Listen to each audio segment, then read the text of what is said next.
The devil smiled. It was a warm, friendly affair. What do you say? Shall we seal the deal? Mike burst out laughing.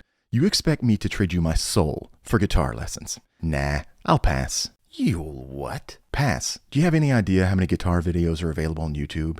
And they're free? Scratch opened his mouth to protest and closed it. He sighed, shaking his head. Listen, allow me to be frank with you for a moment. Thanks to social media, I'm overrun with souls. These days the whole system is on autopilot, but I'll be honest. I do miss getting my hands dirty. So tell me, in a sea of people all too willing, you have the audacity to refuse me. Why?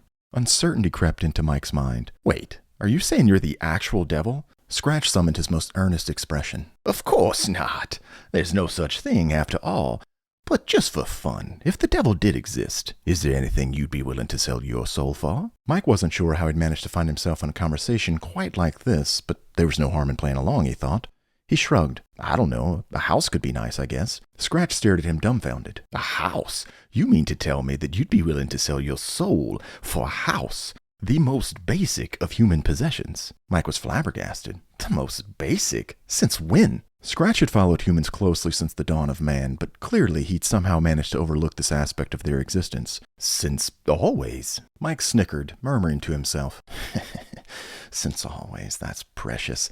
He stared at Scratch more intently. Have you been living under a rock or something? Housing may have been affordable in 1970. Not anymore, though. An evil glee bloomed in Scratch's black heart. When he closes a door, he thought, and then laughed to himself. I see. So you trade your soul for a house, then? Yeah, probably, if it was nice enough, I mean. Scratch smiled. I've been told on many an occasion that my home is quite lovely. People see it and can't help but scream about it.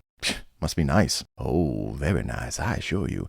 Hey, I know. How about we trade my home for your soul? That's kind of a weird thing to offer. Yeah, might be.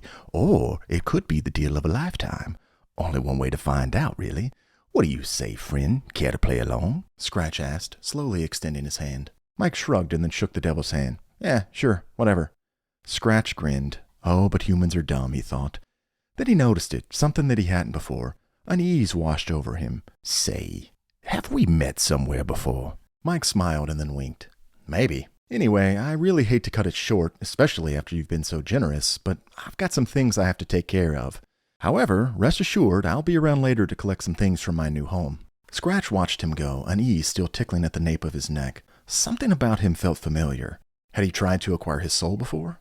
No, that wasn't right. It was something about his eyes. He'd seen those eyes before, but from where? Or when, rather. Mike walked out of Guitar Center, the sun sliding deeper into the western horizon. He made his way down the street, passing many familiar faces, though none seemed to notice him. Nobody ever noticed Mike, unless he wanted them to, that was. Mike traveled upwards, the clouds parting as he went. A wall of gold rose in the distance, a set of pearly gates at its center. Trumpets began to blow, heralding Mike's arrival. He stepped through the gates where an ageless man stood waiting. Michael, you're back, Peter said, smiling, wrapping his arms around Mike in a tender embrace. What took you so long?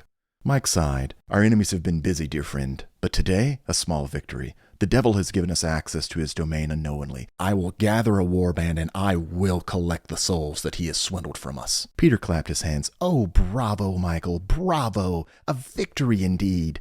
Mike smiled. My sword, Peter. Peter nodded. Of course. But before you go, a song perhaps. Oh, how we've missed your music while you've been away. Very well. What would you have me play, Peter? Peter's eyes beamed. The one true song, of course, he said, passing Michael a guitar. Mike spread his wings and began to play. It was the one song all who dwelled in heaven knew by heart.